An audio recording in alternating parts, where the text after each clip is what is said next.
Good morning and welcome in this series in which we're going to cover the usage of C++ in Unreal Editor. This series is really more oriented towards the production pipelines and toolings, which means that most of the code we're going to do in this series is only going to work in the editor and won't work in a packaged game because, well, the focus of the series is really to help you start building a production pipeline and not game mechanics. Of course, some functions will still work in a packaged game, but that's really not the goal of the series. So yeah, in all the next videos I'm going to show you a bunch of examples and I really hope it's going to help you kickstart your pipeline. But that being said, today's video is going to be a little different because I'm going to show you how to easily find pretty much anything in the engine source code. That way you'll be able to look and find by yourself how to code pretty much anything. Because yeah, your first instinct is probably to go on Google and try to find a solution online, but I'm gonna be honest, there's pretty much nothing on the subject. Really, the documentation isn't really a thing and you're probably going to end up on one of my videos. Yeah, and since I don't have the time to cover everything, I think it's better if I show you how to find your solution yourself. So let's get to it. But before we can start, there's a little something we have to do. We have to make sure that the Unreal installation contains all the components we need to be able to read the source code and also add breakpoints to it. So to do that, I'm gonna go in my Epic Launcher, in my Unreal installations right here. I'm going to select the one I'm gonna use today, so 5.2, why not? I'm going to open the little drop down and open the options menu. In there you can select a bunch of components and you have to make sure that the engine source is checked, so that one right here, you have to make sure that it is checked,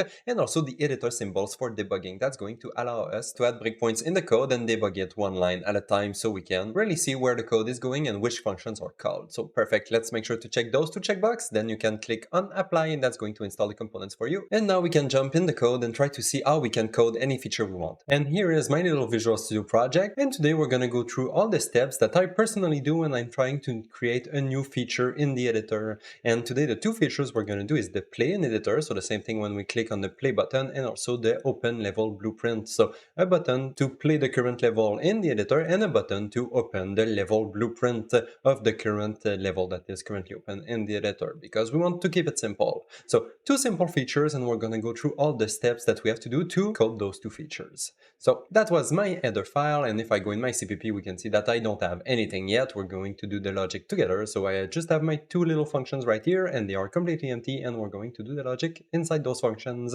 But first, we have to open Unreal, because if we want to use breakpoints and follow the code one line at a time, we need Unreal to be open. So let's start Unreal right now. And there it is. So this is my Unreal project. I'm in a completely empty level, like that's the level we're going to use today. It's super simple. There's nothing much in there. And then I also have a user interface, super simple. You can see it right here. I just have two buttons, the play editor and open level blueprint. And when I click on those buttons, I'm just going to call the two little functions I just showed you in C++. So play editor or open level blueprint. So that's just going to help us test and make our life a little bit easier. So if I open this editor utility widget, it's just going to open right here. And if I click on those buttons, it's just going to call our function. So super simple, and it's going to make our life a little bit easier when we want to test everything. Good. So now everything is set up and we can start working on the code itself. So to code the play in editor and open level blueprint, we're going to use the same technique, and it's a little technique I discovered a few years ago and I'm still using it every time I'm trying to code a new editor feature. And the technique is the tooltips. Use the tooltips that are available to you in the editor, because let's say if you move your mouse right here, what do you have? You have a tooltip. If you move your mouse here, you have a tooltip. If you move your mouse here, you have a tooltip. Here you have a tooltip. Here you have a tooltip. Here, all the buttons in the editor have a tooltip, all the sections in the editor have a tooltip, most of them, 99%. And you can use that tooltip as a starting point when you're trying to find something in the source, because if you're just looking inside Visual Studio and you're looking through all the files that are inside Unreal Engine, you'll see that there's a bunch of files. I think there's thousands and thousands and thousands of files, so you cannot really go through all those files one by one and try to find something. And if you just try to type something, it's never gonna work, or you're never gonna find what you're looking for. But if you're looking for a tooltip in the source, it's going to most of the time bring you close to the functions you want to call to create your feature. So for example, in our case, we want to code the play in editor, which is actually the same thing as clicking on this button right here. So play this level in the editor, it's just going to play the current level in the editor. Super simple, that's what we're going to do. So we have the button play in editor right here, and that button has a tooltip, obviously. Otherwise, I would not have picked that as an example, because I need a tooltip for it to work. So I have my tooltip right here, play this level in the active editor level viewport. So that tooltip is going to be the starting point for our research while trying to find which functions we have to call to trigger a play-in editor. Super simple, we're going to start with that. So play this level in the active level editor viewport. So good, let's look for that one. I'm going to go in Visual Studio right here, do a Control-Shift-F to trigger the find and replace window that I have right here, and I'm going to write the tooltip in there. So play this level in the active level editor viewport. Here we go. We're going to look through the whole solutions, all the files that are inside the solution, and then we can just do a find all. Visual Studio is going to look through all the solutions, all the file in there, and it's going to return us all the files that contains that tooltip. And actually, there's only one, and that's the one that we have right here. Here we go. Super simple. We have the starting point for our code. This is the UI command that is triggered when we click on the play button. And since most of the things that triggers an action or something that we want to do are triggered by button, this technique actually works in 90% of the cases, I'd say. Because when I click on a button, it does something. I want to replicate that behavior. So I'm going to start by finding which UI command is called when I click on the button, and then I'm going to re-execute the same code, or more or less, depending what I want. So in this case, the UI command that is called is the play in viewport command. And now we just have to know which functions are called when that UI command is called. So in this case, the UI command is play in viewport, but that doesn't tell us which code is executed when we call that command. So to know which code is going to be executed, we have to look through the source once again to try to find where this command is used in the engine. So what I'm going to do is Control-Shift-F one more time. It's going to copy paste the play in viewport inside the find and replace window, and I can scroll all the way to the bottom and do another find all. And that's going to give us way more options right here. I'm just going to expand that window just so you see a little bit better, but I have a ton of options right here. So I'm just going to go through this whole list and try to find where I'm using the play in viewport command. So here, the first one, okay, is just the config file. So we don't really care about that one. The next one, okay, that's just a string that we have right here. So that's not the right one. This one, same thing, another string right here. And then this one, another string. This one, another string. One more time, another string. And another string. There's a lot of strings in there. That's a comment. Okay, that's the UI comment definition. That's not really useful. And then, okay, that's what we're looking for, the map action. So that function right here is going to map our command to a few functions. So the function that is called when we click on the button. So that's probably the one what we want. Also, the function that is called when we want to know if we can execute that function or not.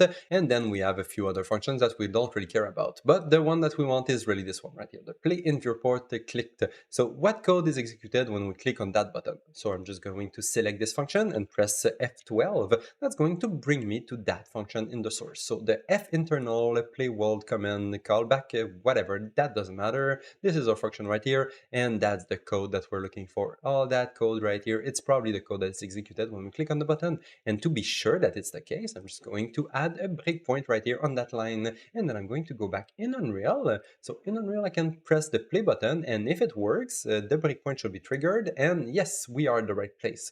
When I press play in the editor, it's bringing me in Visual Studio because that breakpoint was triggered. And then what we can do is just click on this little button right here, which is the step over button, or F10, and that's just going to jump through the code one line at a time. So now I'm here, I'm just going to jump there, and then next line, next line, next line. And you can follow the code to see what is executed and everything that is required to be able to trigger a play session in the editor. So here I'm all the way down here, but what did we do before that? I'm just doing a little check, and then bookmark, doesn't really matter. I'm loading the level editor module, we might need that. I have a comments right here, I'm not sure if I'm gonna need that. There's a few functions here, I don't know, we'll see how it goes. Then getting the active level viewport, that can be useful if we have a player start. The parameters, that might be useful a little bit later. I'm just going to scroll down a little bit. So I have my parameters right here. I'm doing a check to see if everything is valid. If it's valid, oh, okay. It seems like the code is setting which viewport we want to use to play the level. So that can be useful too. And then if I don't have a player start, I'm going to set the start location and rotation of our players. So we can decide where we want to spawn the player in the game. That's also pretty cool. Okay, good. And then if I'm not already playing the game, I'm going to request a play session, feeding it the parameter that we just created right here. And I think that's about it. Yeah. And then it's just exiting the function. So if I press continue, now I should go back in Unreal, and now I'm playing the game. Okay. So that's the right function. That's the function that triggers the play-in editor, and that's the function we're going to try to replicate as much as we can without having to copy, well, everything, because there's a few things in there that we probably don't need. So let's start from the top. I'm not gonna care about the current active viewport for now. I'm just gonna try to start the play session and then we'll see. So here I need the parameters, I think, if I scroll down a little bit more. Okay, so request the play session, and that's the final function that does something. G unreality request the play session, and it needs session parameters that is defined right here. So I think I'm gonna start by copying those two lines. I'm gonna take that one right here. So copy this one, paste it in our code. Here we go. So session parameter. And then we have the request the play session. So I'm just going to copy this one too and paste it right here. And here we go. So these are probably the two lines required to start a play session. So let's try to make them work first, and then we'll see where we go from there. So here we have our first error to fix. The G Unreal ED is not identified, so we didn't create that variable, and we don't actually know what type of variable this is. So I'm just going to press F12 and ask Visual Studio to help me. Pressing F12 should bring me to the class, or at least that variable definition in the source, and I should be able to have more information about this variable. But it's not able to find it. It just opened this little window right here in the corner that says that this variable is referenced in two places. I have this one right here, which is in a CPP file in Unreal ED Globals. That's my variable right here. Okay, that's a start. We can start with that. We have to include that class in our code to be able to use that variable, obviously. So here I'm just going to try to find which include I want to use for that class. I'm just going to press F12. It's going to bring me inside the Unreal ED engine.h, and that's probably the include that I need in my code. Actually, that's the include that I need, because I want to use that class. I need to include that class, and that's the header file that contains that class. So the U Unreal ED engine right here, but that doesn't really tell us what's the path of the include that we have to include, because if I hover the file right here, we can see that the path is relatively long. There's a few possible options for us. You can start from the engine, and then engine source editor Unreal ED classes editor Unreal ED engine.h, or you can start from classes maybe, so classes editor Unreal ED.h, or maybe just the name of the file, so Unreal ED.h. What is the right way to include that file in our code? And you could try all the options and see which one is the best. So start with the file name and then add another path of the path over and over and over until you find the right one. But the easiest solution is to go inside the Unreal API and then look for that class, and that's going to give you the path of the include you need to use that class. So I'm just going to copy the name of my class right here, so U Unreal ED engine, and go inside the API. So in Unreal Engine I can search for that class right here. In the C++ API it should give me, here we go, the U Unreal ED engine right here, first link.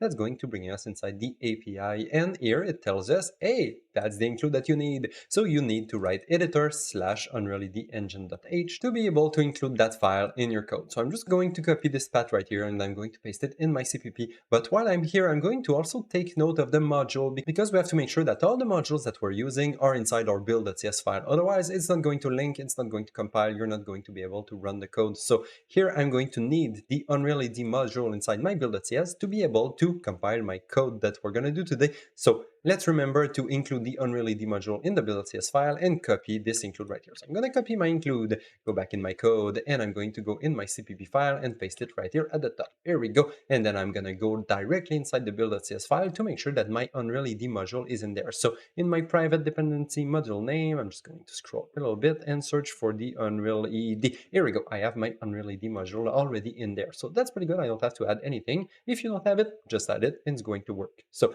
here I have my module, and in my CPP file, I have my include. Perfect. Now I should be able to use this variable. Oh, no, I can't, because I included a class, but the variable is not defined anywhere. Okay, yeah, that variable doesn't exist yet. Where is this variable defined? So that was the CPP file that defined the variable right here, but right under it I have the header file, and it's inside that header file that the variable is declared, and that's the header file that we're going to include inside our CPP to have access to the G Unreal ED variable. That's a variable global that is accessible from anywhere as long as you include that header file. So let's include the header file. I'm going to do the same thing right here. I'm going to copy my variable, go in the documentation to see which include I have to include. So search in the documentation, G Unreal ED, going to look in there. Okay, there's nothing in the API, there's nothing either. Okay, so yeah, that's not really helpful. Yeah. But that's actually normal, kinda. It happens. It happens that the search right here doesn't show you what you're looking for. Even though it's somewhere in the documentation, it doesn't always work. So here I'm just going to continue copying that, but I'm going to paste it in Google instead. So paste it in Google, search for G Unreal ED, and here we go. We have access to the documentation. Hey, here we go. We have an empty page.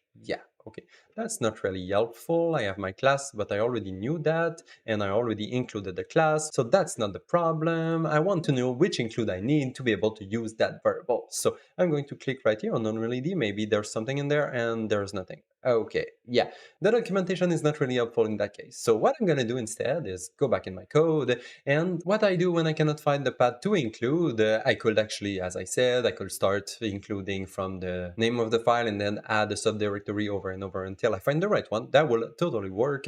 But simpler than that, I can go where this variable is used, so in the CPP file right here, and at the top of that CPP file, it should include the header file. That's always how it works. So I'm going to scroll all the way at the top. Here we go. I have my Unreal ED globals.h, which is the file that I have right here. Same file, and it's simply using the name of the file, and that's it. So I'm just going to copy that include. That should work for us too. I'm going to copy that include, paste it right here. Here we go. For the Unreal ED engine.h, we needed to add editor / the name of the file, but in this case, for the Unreal ED globals, just the name of the file is good enough. And actually, by adding that include, it made the Visual Studio pretty happy, and now it seems to be ready for our first test. So let's go back in Unreal. I'm going to recompile my code and reopen Unreal to see if it works. Okay, so I'm back in Unreal, and now if I click on the play in editor button right here, it should call our function. Hey, it seemed to work. It started the play session in the editor. It opened a new window for it. That's not really what I wanted, but it's a start. So now I have a new window and I can play my game from there.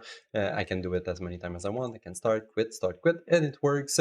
But it's not exactly the same thing as if I click on this button right here because, oh, okay, I still have a breakpoint in there. I'm just going to remove it and continue. It should bring me back to Unreal. Here we go. And as you can see, it's a little bit different because right now it's playing in the current viewport instead of a new window. So this one plays in a new window. This one plays in the current viewport when I press play. So I'm just going to modify my function just so we are able to play from the current viewport instead of playing from a different viewport.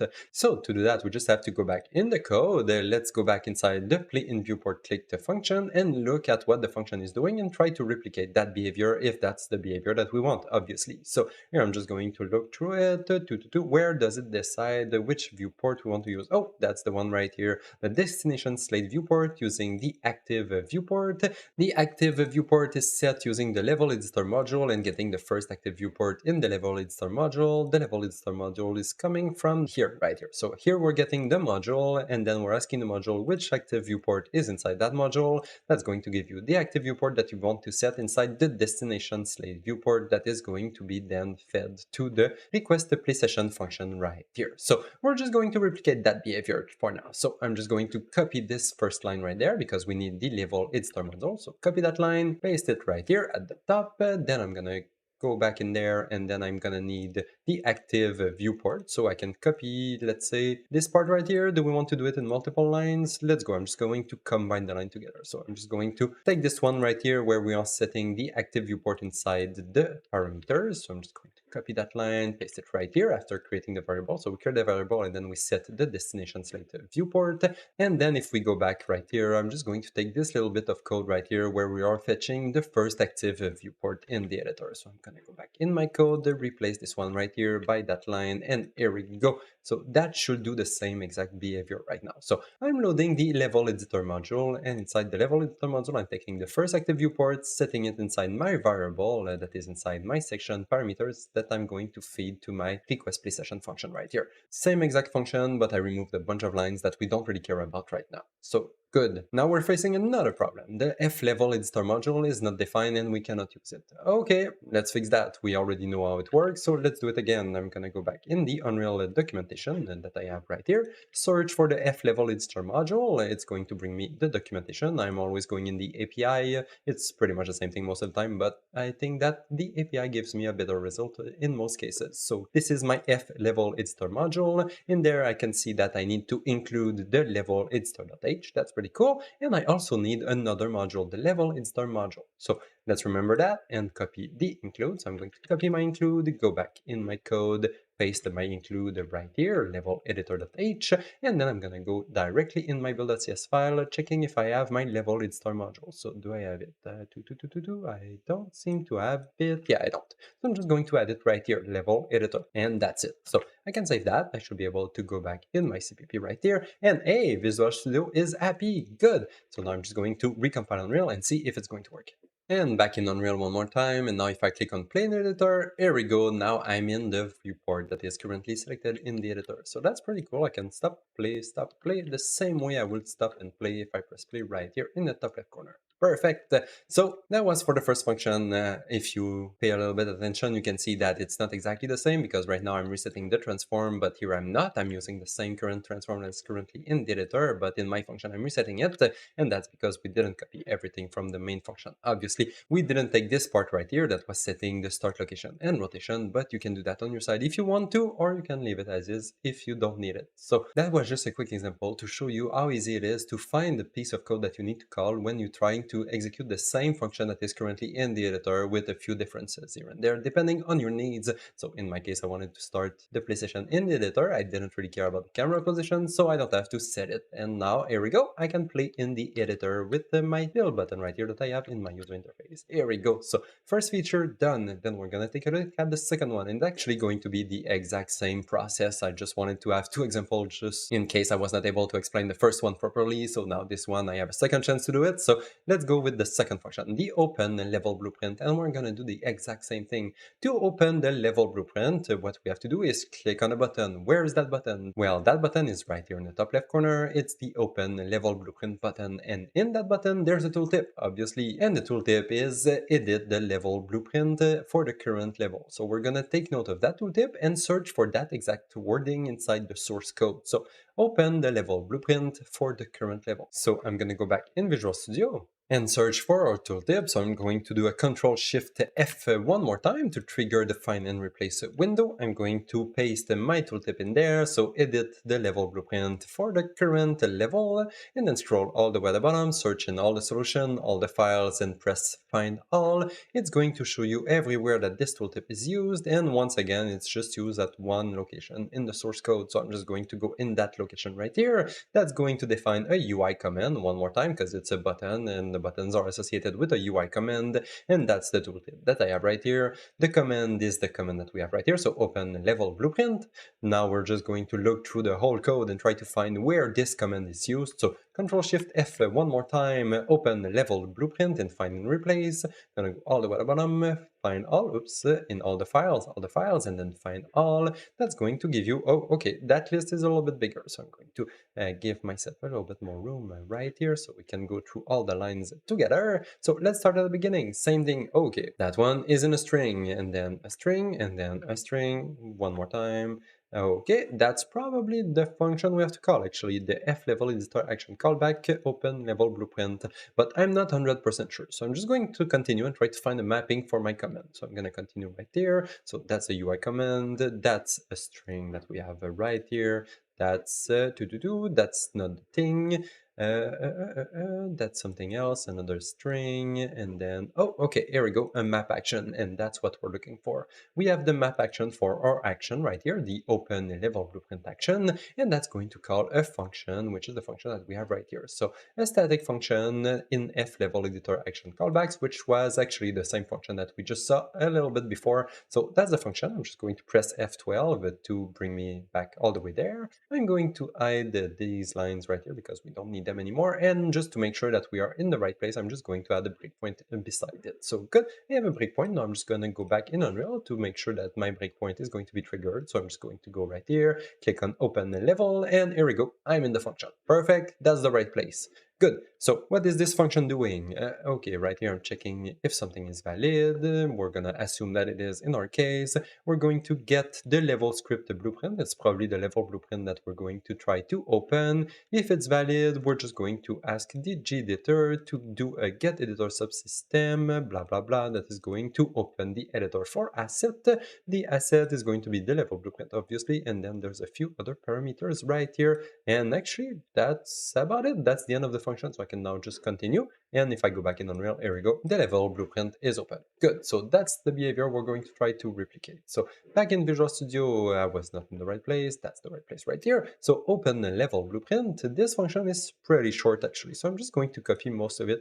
Actually, I'm just going to copy this part right here. So copy this part, go back in our code right here, and I'm just going to paste it. There we go. That's the start. Then I'm not going to need the else because we're assuming that the if is always valid in our case. So I'm just going to delete the if.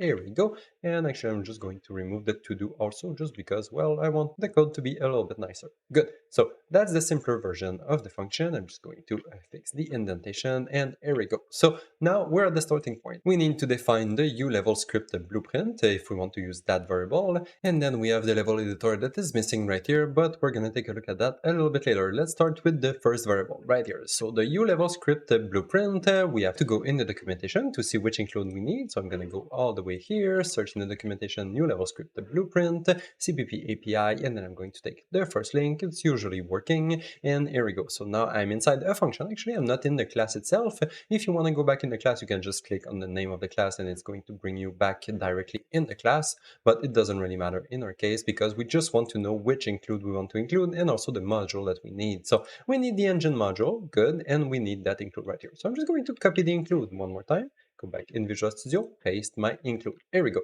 Engine / level script blueprint, it should work. And then I also need to make sure that my engine module is already inside my build.cs file. So I'm going to go here, and there we go. It's one of the default modules. So I have my engine module right here. Good. So that part is going to compile. Now I have one last error to fix, and it is the level editor, which we don't actually have access at the moment. If I go back in that function right here, that level editor was provided as input to the function, and we don't have access to that level editor in our case because, well, we're not inside that function. So that's not going to be really helpful.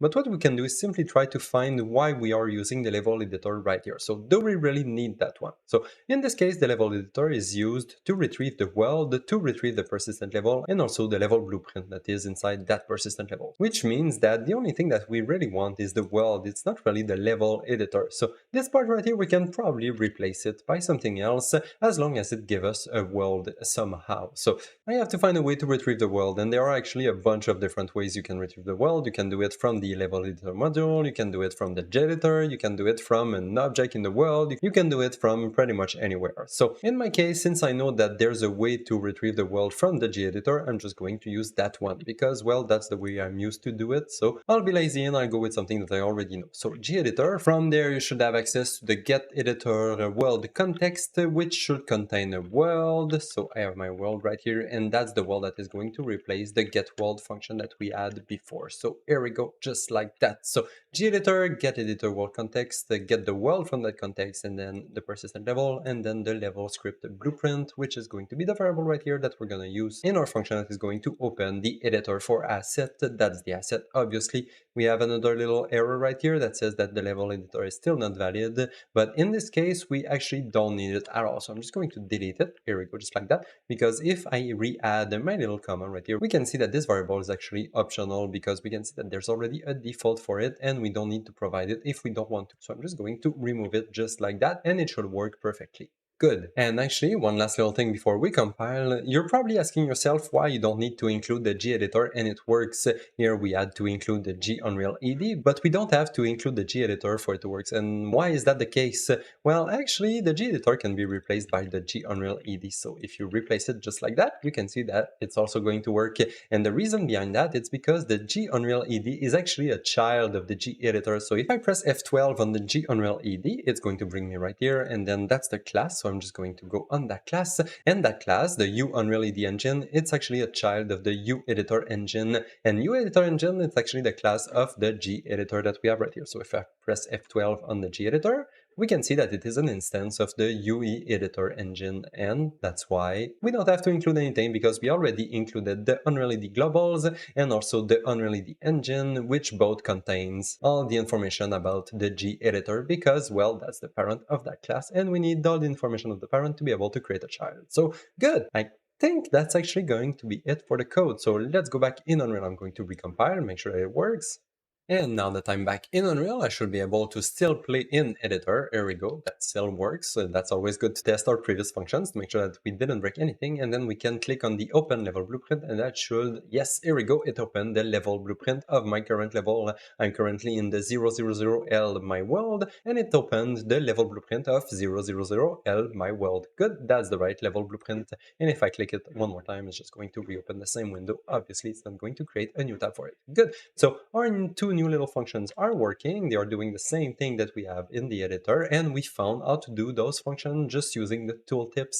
And actually, that's the tip of the day. Use the tooltips. The tooltips are just awesome, and it's probably the simplest way to find your way around the source code because it's a pretty big solution, and you cannot just dive in any files and try to find your way around the engine. You're just not gonna find anything. You have to have a clear entry point, and then using the breakpoint, you can easily jump through one function at a time and then see all the functions that you need to create your logic and go from there. So that's going to conclude today's video. I hope you're going to enjoy this series, and if I find any other tricks like the tooltips, I'm going to share them with you, obviously. But anyway, that's gonna be it for today, and I'm gonna see you in the next one. Bye bye!